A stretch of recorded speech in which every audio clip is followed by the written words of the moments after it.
Turn on the camera. Now. The chilling text from an unknown number hit me like a blow during dinner with my daughter.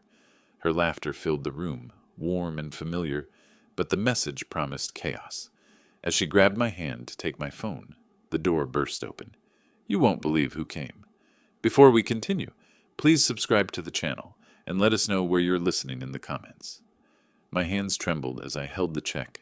The signature looked like mine, but the pen marks wavered where someone had tried too hard to copy my final flourish. $5,000, made out to cash, dated 3 days ago. I'd never written this check. The kitchen door creaked behind me. Emily walked in, designer purse slung over her shoulder, keys jingling in her manicured fingers. She froze when she saw me at the table. Dad, what are you doing with Emily? I lifted the check higher, my voice steadier than I felt. This is your work, isn't it? This signature clearly isn't mine. Her face went pale. She stepped forward, reaching for the paper. Dad, it's not what you think. I just needed... I pulled the check back, standing up so quickly my chair scraped against the floor. You forged my signature? Listen to me, her voice cracked. I'm in trouble, okay? Real trouble. The bills are piling up and I couldn't ask you again after last time. So you decided to steal from me instead?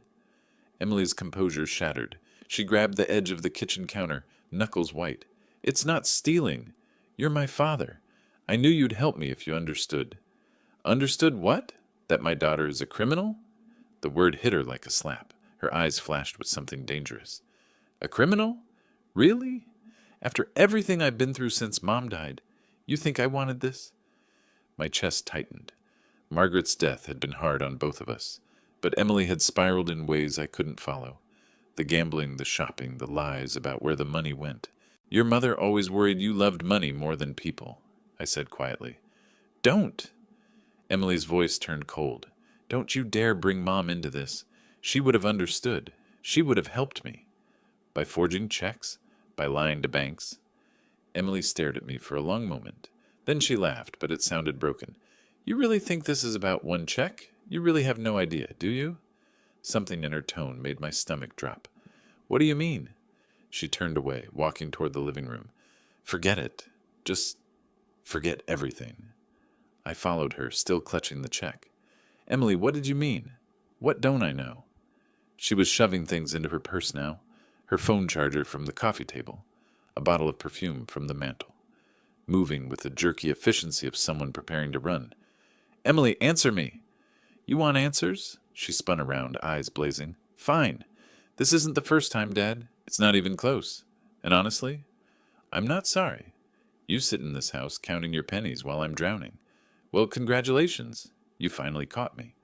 The room tilted. My legs felt weak. What are you saying? I'm saying you never understood me. Mom did, but you just judge. Always just criticism, never solutions. She zipped her purse shut with violent force. I'm done trying to explain myself to someone who sees me as a disappointment. How many times? My voice came out as a whisper. Emily paused at the front door, hand on the knob. She looked back at me with something that might have been pity. More than you want to know, Dad. Way more.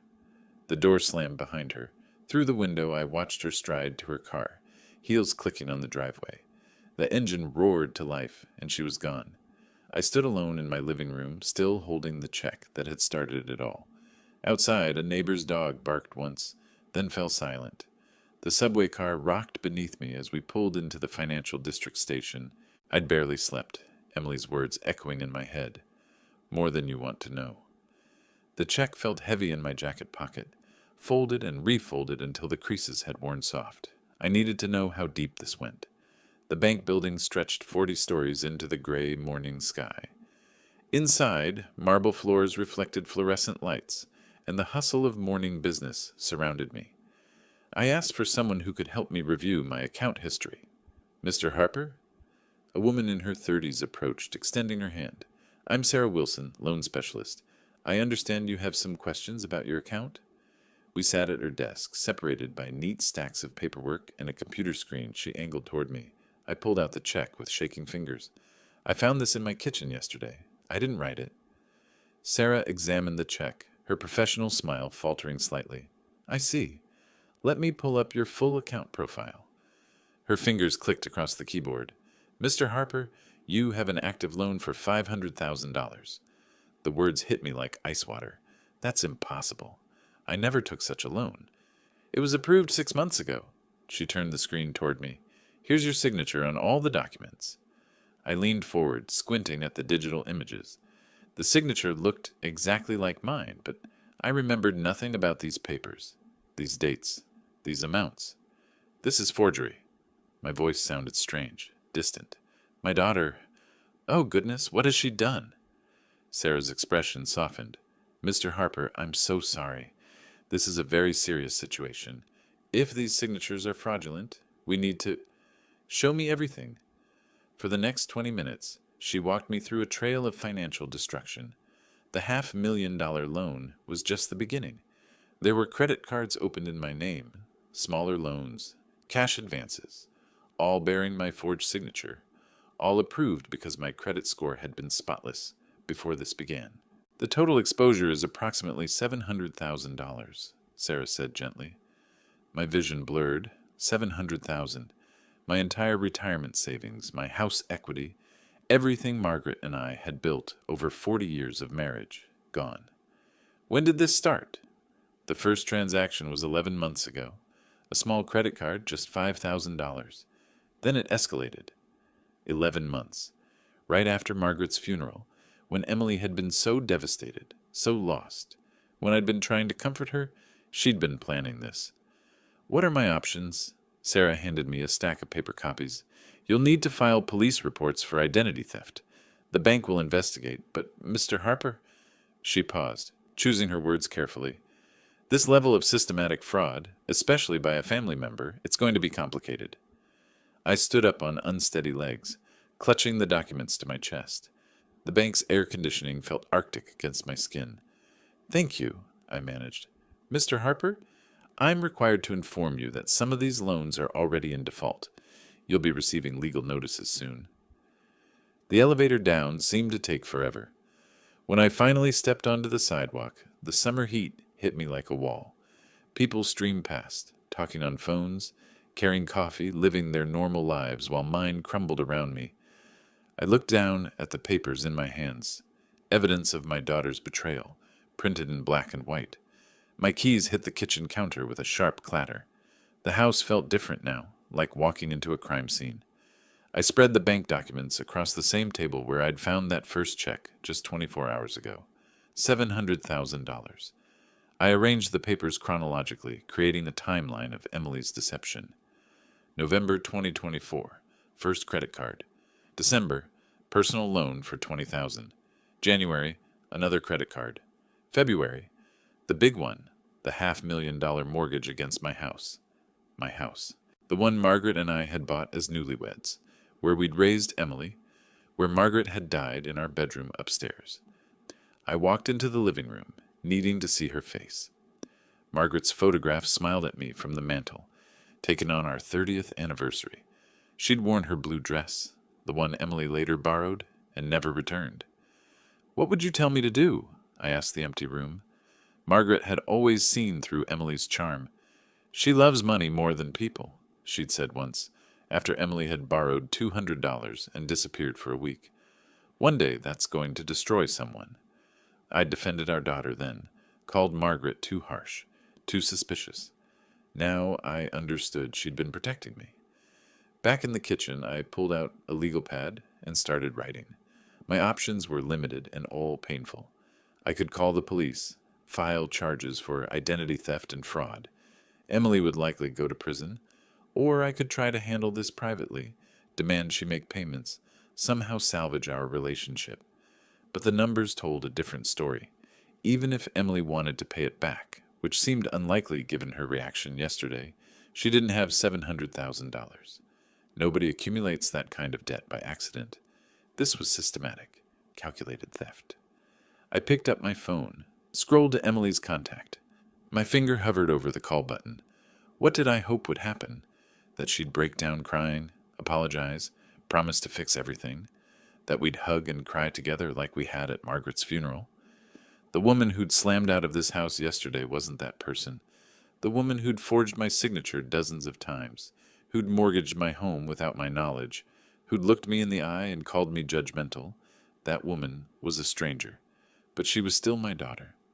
I set the phone down and walked to the window. Emily's childhood swing set still stood in the backyard, rusted but intact. I'd built it myself when she turned 7, spent 3 weekends making sure every bolt was secure. The irony wasn't lost on me. I'd spent her whole life trying to keep her safe, and she'd grown up to be the person I needed protection from. My phone buzzed, a text from my old partner Mike. Haven't heard from you in weeks. Coffee this afternoon? Mike Reynolds. 25 years with the NYPD. Retired now, but still sharp as a blade. He'd seen every kind of family tragedy, every kind of betrayal. Maybe he'd know what to do when your own child destroys your life. I picked up the phone again, but instead of calling Mike, I found myself staring at Emily's number. She needed to know I'd discovered everything. Needed to know this wasn't going away. Whether I called the police or tried to work something out, she had to understand the magnitude of what she'd done. My finger moved to her contact. One call would start a conversation that would change everything between us forever. But silence wouldn't make the debt disappear or the signatures less forged. I pressed the number and listened to it ring. 24 hours later, I stared at Emily's contact on my phone screen. The bank documents lay spread across my kitchen table like evidence at a crime scene. I'd rehearsed what to say a dozen times, but my fingers still trembled over the call button. The phone rang 4 times before she answered. "What do you want, Dad?" Her voice carried the same cold edge from our last conversation. "Emily, I know about the $500,000 loan. Explain this to me." Silence stretched between us. I could hear a television in the background, some comedy show with canned laughter that felt obscene given our circumstances. "What loan?" she asked finally, but something in her tone had shifted. Uncertainty crept in where confidence had been. "The $500,000 you borrowed against my house. The bank showed me everything." "Dad, you're exaggerating. These are just temporary financial difficulties." "Temporary?" I gripped the phone tighter, my voice rising. "I have 12 forged documents here, Emily. 12. Credit cards, personal loans, cash advances. $700,000 total." The television went silent on her end. I pictured her reaching for the remote with shaking hands, the same way I'd reached for that first check. "You went to the bank?" Her voice came out small, like the little girl who used to ask for bedtime stories.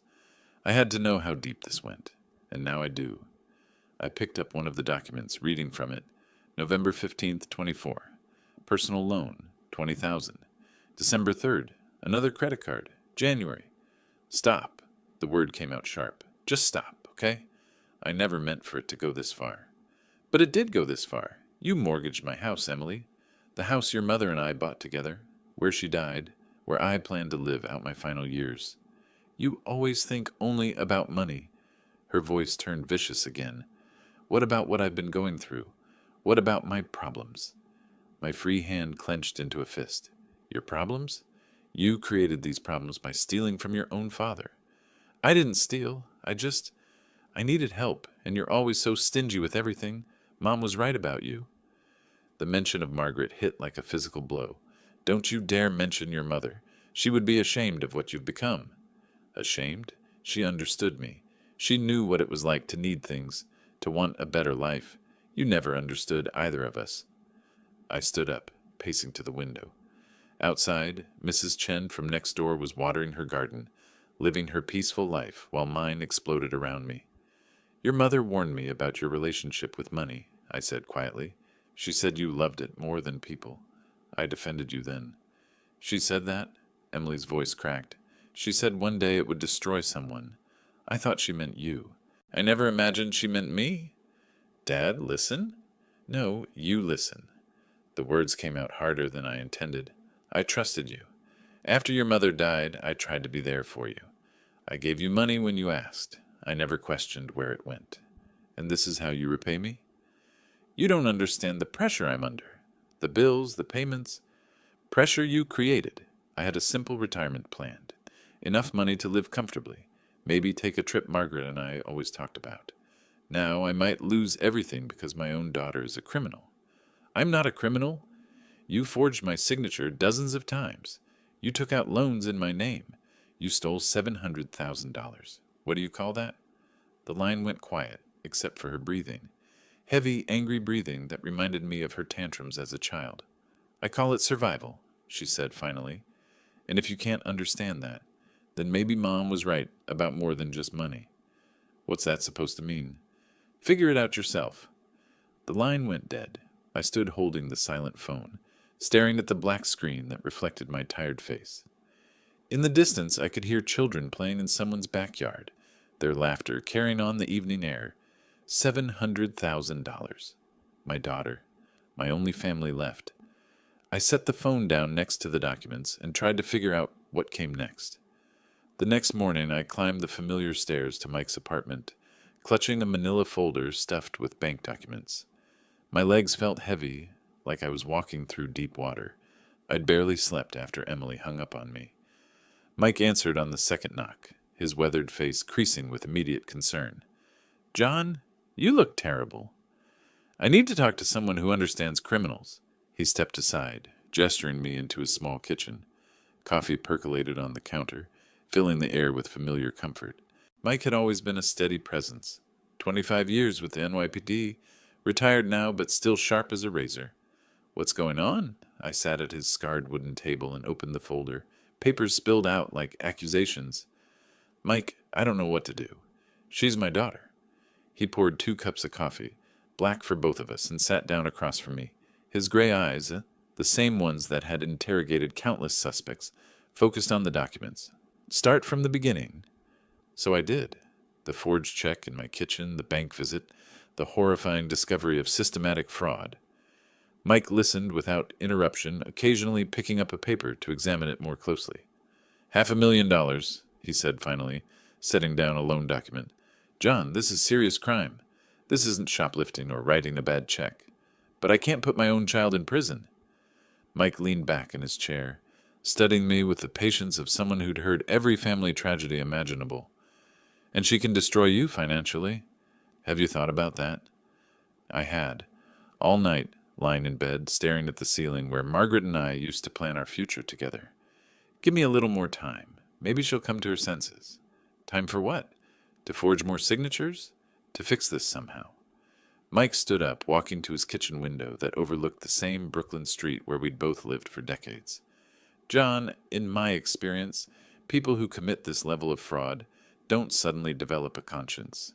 She's not some street criminal. She's my daughter. Who stole $700,000 from you?" He turned back to face me. "Family or not, that's felony fraud. Multiple counts." I watched him organize the papers into neat piles, his cop instincts taking over. Document by document, he was building a case, probably without even realizing it. "What would you do?" I asked. "If it were my kid?" Mike sat back down, his expression softening slightly. "I'd want to believe they could change too. But I'd also protect myself." "How?" "File a police report. Get this documented officially. Even if you don't press charges right away, you need legal protection." The thought of walking into a police station, of telling strangers that my daughter was a thief, made my stomach turn. "I can't. Not yet." Mike nodded slowly, but I caught something in his expression. A quick calculation, the kind of look he used to get when planning how to approach a difficult case. "Okay," he said. "But John, promise me something. Don't let her talk you into anything stupid. Don't sign anything. Don't give her access to any more accounts." "I won't." "And keep these documents safe." He gestured to the papers. "They're your only proof." I gathered everything back into the folder, suddenly exhausted. Mike walked me to the door, his hand heavy on my shoulder. "You're a good father," he said, "but sometimes good fathers have to make hard choices." I walked home slowly, the folder tucked under my arm like a shield. Behind me, I didn't see Mike return to his kitchen, didn't see him pick up his phone, didn't see the determined expression that crossed his weathered face. Some choices, I was about to learn, get made for you. 3 days passed in silence. I waited by the phone, hoping Emily would call with an explanation, an apology, some sign that the daughter I'd raised still existed somewhere inside the stranger who'd hung up on me. On Thursday evening, while I sat picking at a microwave dinner, my phone rang. Emily's name lit up the screen. "Hi, Dad." Her voice was completely different, soft, hesitant, almost shy. "I've been thinking about our last conversation." I nearly dropped the phone. "Em, I wasn't expecting to hear from you." "I know, and I'm sorry about that. I was angry and scared, and I said things I didn't mean." She paused, and I could hear her take a shaky breath. "I've been doing a lot of soul-searching these past few days." My heart began to pound with something that felt dangerously like hope. "Have you?" "I realize I hurt you, really hurt you, and I want to make everything right." Her voice carried the same tone she'd used as a child when she'd broken something and wanted to fix it before I noticed. "I want that too, sweetheart. Can you come for dinner tomorrow night? I'll cook your favorite. That pot roast with the carrots you always loved when Mom made it."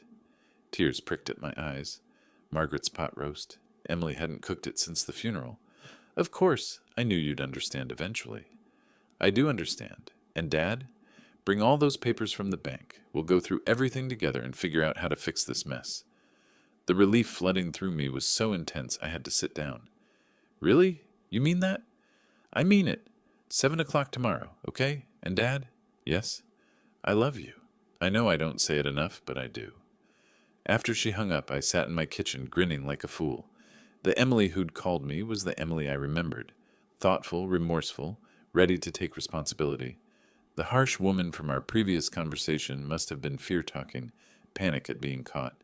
People could change, especially when they realized how much they stood to lose. I spent the next day planning what I'd say, how we'd work together to resolve the financial mess. Maybe she could get a loan from her company, or we could set up a payment plan with the banks. The important thing was that we'd face it together, as a family.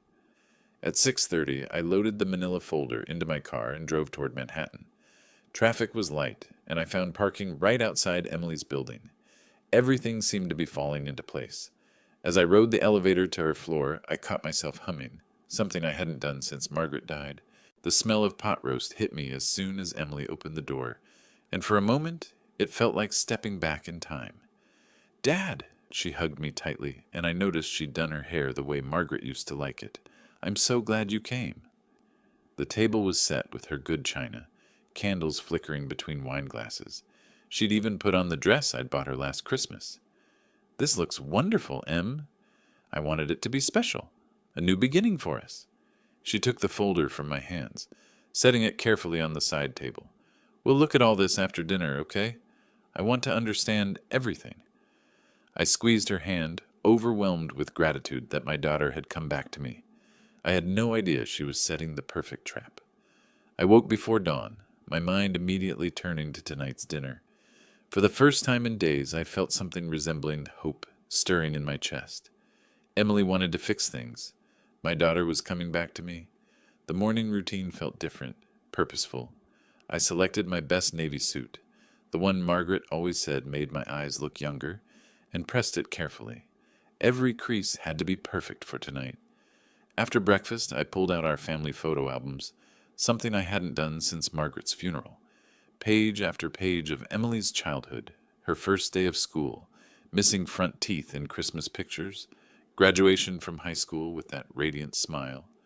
Where had that sweet girl gone? There she was at age 7, flower in her hair from helping Margaret bake cookies. And at 15, rolling her eyes at my camera but laughing despite herself. The transformation hadn't happened overnight. Somewhere between her college years and now, the daughter I knew had disappeared, replaced by someone desperate enough to steal from her own father. "Tonight, I get her back," I told Margaret's photograph on the mantel. By noon, I'd organized all the bank documents into chronological order. Each paper told part of the story of Emily's desperation, but tonight, they'd also tell the story of our reconciliation. We'd work through this together, create a payment plan, rebuild our relationship on honesty.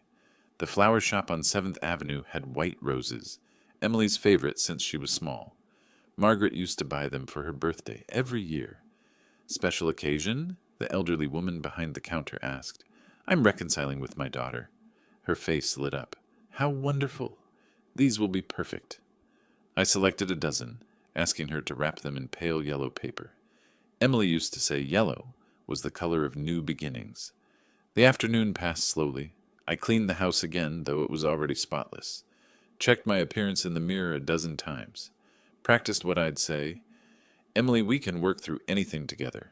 I love you more than you'll ever know. At 5 o'clock, I called a cab. The documents went into my old leather briefcase, the flowers cradled carefully in my arms. Margaret's engagement ring, which I'd been saving for Emily's wedding day, went into my jacket pocket. Maybe tonight I'd give it to her anyway, as a symbol of trust restored. The subway ride to Manhattan felt eternal. Other passengers hurried past, lost in their own lives, while I clutched the briefcase that contained the evidence of my daughter's crimes and our path to forgiveness. Emily's building rose before me, glass and steel reaching toward the darkening sky. I checked my watch. 6:55 p.m. Perfect timing.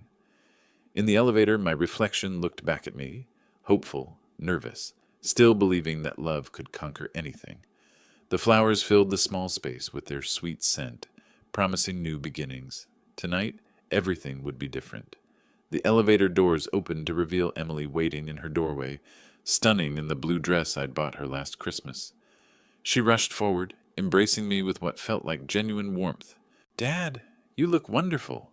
She took the flowers, burying her face in the petals. "White roses, you remembered." Her apartment smelled like pot roast, just as promised. The dining table was set with her good china, candles flickering between crystal glasses. For a moment, it felt like stepping back in time to family dinners, when Margaret was alive. "This is beautiful, Em. I wanted tonight to be special. A new beginning for us." She guided me to the couch, taking my briefcase and setting it carefully on the side table. "Wine? I got that Merlot you like." We sat across from each other at the elegant table, but something felt off. Emily kept glancing at my briefcase, and I noticed scattered bills peeking out from beneath magazines on her coffee table. Credit card statements, overdue notices, the detritus of financial chaos barely hidden. "The pot roast is just like Mom's," I said, trying to recapture the warmth of our phone conversation. "I found her recipe card." Emily's smile seemed strained. "Dad, about those documents you brought." "We'll get to that." I cut another piece of meat, savoring the familiar flavors. "I'm just glad we're talking again." "Me too." But her leg bounced under the table, nervous energy she couldn't quite contain. "How much did you say the total was?" 700,000. I watched her face carefully. "But Emily, the important thing is that we're going to solve this together." She nodded quickly, too quickly. "Absolutely. That's exactly what I want to discuss." Her fingers drummed against her wineglass. "I've been thinking about the logistics." "I'm so relieved you're taking this seriously." "Oh, I am." Emily leaned forward, her expression shifting into something more calculated. "Here's what I need from you, Dad. To pay back that money, I'll need capital to get started. Seed money for the repayment plan." My fork paused halfway to my mouth. "Seed money?" "Just a small loan, maybe 100,000 to begin with. I have investment opportunities that could generate the income to pay you back quickly." The pot roast turned to ash in my mouth. "Emily, you owe me $700,000. I didn't come here to loan you more money." "But Dad, think about it logically." Her voice took on the patronizing tone she'd used as a teenager when explaining why she needed a later curfew. "I can't make money to pay you back if I don't have money to invest." I set down my fork, staring at my daughter across the candlelit table. "Are you seriously asking me for more money?" "I'm proposing a business solution." Emily's mask of sweetness was slipping. "You want your money back, right? This is how we make that happen." "Emily, this is absurd. You stole from me. You forged my signature dozens of times. You mortgaged my house, and now you want me to give you more? It's not giving, it's investing." Her voice rose sharply. "You're being incredibly short-sighted about this." I pushed back from the table, my chair scraping against the hardwood floor. "I'm being short-sighted? You committed multiple felonies." "Everything I did was for survival." Emily stood as well, her aide finally cracking completely. "You have no idea what kind of pressure I'm under, what it's like to live in this city, to maintain any kind of decent life. So you decided to destroy mine instead?" "I decided to use resources that were ultimately going to be mine anyway." She gestured wildly around her expensive apartment. "When you die, I inherit everything. I just needed access to some of it now." The words hit me like physical blows. This wasn't my daughter speaking. This was a stranger wearing Emily's face, coldly calculating my death as a business opportunity. "Get out," she said suddenly. "What?" "Get out of my apartment. Take your moral outrage and your self-righteousness and leave." Emily moved toward the side table where my briefcase sat. "And take these documents with you." I reached for the briefcase, but she was closer. Our hands collided on the leather handle. "Give me that," I said. "No." Her grip tightened. "I think I'll keep these." We stood there, both holding on to the briefcase, our faces inches apart. In her eyes I saw nothing of the little girl who used to beg for bedtime stories, only cold calculation and barely controlled rage. My phone buzzed in my pocket. The police officers moved through Emily's apartment with methodical precision, their cameras flashing as they documented every scattered document. I stood by the window, watching them work, still holding my phone with that mysterious message glowing on the screen. "Mr. Harper?" Detective Morrison approached me, his notebook ready. "We'll need a formal statement about the crimes committed against you." I nodded numbly, unable to process how quickly everything had changed. An hour ago, I'd been hoping for reconciliation with my daughter. Now she was in handcuffs, and strangers were photographing evidence of her betrayal. "These documents will become evidence in the prosecution," Morrison explained, carefully bagging each paper. "The originals with the forged signatures are particularly important." "Will I be testifying in court?" "Most likely, yes. Your testimony will be crucial for establishing the timeline and extent of the fraud." He paused, studying my face. "Are you all right, sir? This has been a traumatic evening." Traumatic felt like an understatement. "Detective, how did you know to come here tonight? How did you know about the dinner, the timing?" Morrison exchanged a glance with his partner, then smiled slightly. "You have very caring friends, Mr. Harper. Someone called in a tip about ongoing financial fraud and suggested tonight would be the perfect time to make an arrest." My hands trembled as the implication hit me. "A friend called you?" "Someone with law enforcement experience. They'd been conducting their own investigation and felt it was time for official intervention." Morrison handed me his business card. They coordinated with us to ensure everything was handled properly. Mike. It had to be Mike. 20 minutes later, I sat in the back of a taxi, Emily's apartment building shrinking behind us as we headed toward Brooklyn. The driver attempted small talk about the weather, but I couldn't focus on anything except the revelation settling in my chest like a stone. My oldest friend had orchestrated my daughter's arrest. Back home, I sat in my living room, surrounded by the same family photos I'd looked at that morning, when I'd been full of hope about reconciliation. Margaret's face smiled at me from the mantel, and I wondered what she would think about tonight's events. Would she be proud that justice had been served? Heartbroken that our daughter was in jail? Grateful that Mike had protected me when I couldn't protect myself? I picked up my phone, scrolling to Mike's contact. My finger hovered over the call button, just as it had when I'd first decided to confront Emily about the forged check. That felt like a lifetime ago. The mysterious SMS was still on my screen. "Turn on camera. There's going to be a show." Now it made perfect sense. Mike had wanted video evidence of Emily's confession, her demands for more money, her complete lack of remorse. He'd orchestrated the entire thing. I pressed Mike's number and listened to it ring. "Mike, you organized the arrest, didn't you?" No hesitation in his voice. "Yes, I did." I'd called him at 8 in the morning after a sleepless night spent staring at the ceiling. His direct admission still hit me like a physical blow, even though I'd known it was true. "John, you never could have done this yourself," he continued matter-of-factly. "You love her too much to see clearly. How long have you been planning this?" "Since the day you left my apartment. I could see you'd never press charges, never protect yourself, so I decided to protect you instead." Mike's voice carried the same calm authority he'd used during his police days. "I followed her for 3 days." "You followed Emily?" "She was meeting other potential victims, John. Elderly men, mostly. She was already working on her next targets while manipulating you for more money." Papers rustled on his end of the line. I documented everything. The meetings, the locations, the pattern of behavior. My coffee mug sat forgotten on the kitchen table, growing cold while Mike explained how he'd spent those days gathering evidence, like the detective he'd always been. "I contacted Detective Morrison on Tuesday. Old colleague of mine, good man. Showed him the documents you'd given me, plus my surveillance photos. They'd been looking for someone matching Emily's profile. The SMS last night, that was you? I needed video evidence of her demanding more money from you, proof that she had no intention of making restitution.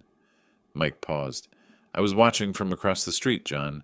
When I saw her grab your briefcase, saw the argument escalating, I sent the text and called Morrison. I walked to my window, looking out at the quiet Brooklyn street where Mike and I had been neighbors for 20 years. You could have told me. No, I couldn't. You would have tried to stop me, or warned her, or found some way to sabotage your own protection. His tone softened slightly. Friends protect each other, even when it hurts. She's going to prison. She belongs in prison. John, if I hadn't acted, you'd be bankrupt within a year. She was bleeding you dry and moving on to other victims. How many elderly people should suffer because you can't face the truth about your daughter? The words stung because they were accurate. I would have kept hoping, kept believing she could change, right up until she destroyed me completely. What happens now? Now you testify when the time comes. You tell the truth about what she did to you. The prosecution has a solid case. They'll probably offer her a plea deal to avoid trial. I sat back down at the kitchen table, suddenly exhausted. I don't know how to feel about this. Feel grateful that someone cared enough to do what you couldn't do yourself. Mike's voice was gentle now. Feel relieved that your financial future is secure. Feel proud that you're finally holding her accountable. Will you come to the hearing with me? Of course. We'll face this together, just like we've faced everything else over the years. After we hung up, I sat in my kitchen for a long time, processing everything Mike had told me. He'd risked our friendship to save me from my own inability to see Emily clearly. He'd used his professional skills and contacts to protect me when I was too emotionally compromised to protect myself. Margaret had always said Mike was the best friend a person could have. Now I understood why. 3 weeks later, Mike picked me up in his old Honda, and we drove together toward the federal courthouse in Manhattan for Emily's sentencing hearing. The federal courthouse rose before us like a monument to consequences, its limestone columns stark against the July morning sky. Mike and I climbed the steps together, my best suit feeling formal and foreign after weeks of casual clothes and sleepless nights. Ready for this? Mike asked, straightening his own tie. As ready as I can be. Inside, the courtroom was smaller than I had expected, wood-paneled and serious. Emily sat at the defendant's table in an orange jumpsuit, her hair pulled back severely, looking nothing like the polished woman who'd served me dinner 3 weeks ago. She didn't look at me when I entered. Judge Patricia Thornton presided with quiet authority, her gray hair and wire-rimmed glasses giving her the appearance of someone who'd seen every kind of human failing and wasn't surprised by any of it. Mr. Harper, she said when my turn came to speak, would you like to provide a victim impact statement? I stood on unsteady legs, the prepared speech trembling in my hands. Your Honor, my daughter stole $700,000 from me over the course of 11 months. She forged my signature, opened accounts in my name, and mortgaged my house without my knowledge. My voice grew stronger as I continued. But the financial damage isn't the worst part. She destroyed my trust, manipulated my love for her, and showed no remorse until she was caught. Even then, she demanded more money instead of offering to make things right. Emily's shoulders shook slightly, but she still didn't turn around. I love my daughter, I concluded, but I can't enable her destructive behavior anymore. She needs to face the consequences of her choices. When Emily was finally allowed to speak, she stood slowly, her voice barely audible. I'm sorry for what I did to my father. I was desperate and made terrible choices. But even her apology felt calculated, practiced during weeks in custody. Judge Thornton's sentencing was comprehensive and final. Emily Harper, you are hereby sentenced to 4 years in federal prison for identity theft, document forgery, and bank fraud. You are also ordered to provide full restitution to the victim in the amount of $700,000. The gavel came down with a sound like a door closing forever. As they led Emily away, she finally looked at me. I hope you're happy now, she said quietly. I hope you learn responsibility, I replied. Outside the courthouse, Mike and I walked slowly down the steps, the summer heat washing over us like a cleansing wave. Justice has been served, friend, Mike said simply. I nodded, feeling something I hadn't experienced in months. Peace, not happiness. There was nothing happy about watching your child face the consequences of their crimes. But peace, finally, after months of manipulation and lies. Thank you, I told Mike, for doing what I couldn't do. That's what friends are for. We walked toward his car, two old men who'd learned that sometimes protecting someone means refusing to enable their worst impulses. Margaret would have understood. She'd always known that love without boundaries wasn't love at all. It was just another form of harm. Emily would serve her time, pay her debt, and hopefully learn something about accountability. I would rebuild my financial security and move forward with the knowledge that I'd finally chosen justice over misguided loyalty. The scales had balanced at last. If you like this story, please like this video, subscribe to the channel, and share your impressions of this story in the comments. To listen to the next story, click on the box on the left. Thank you for watching.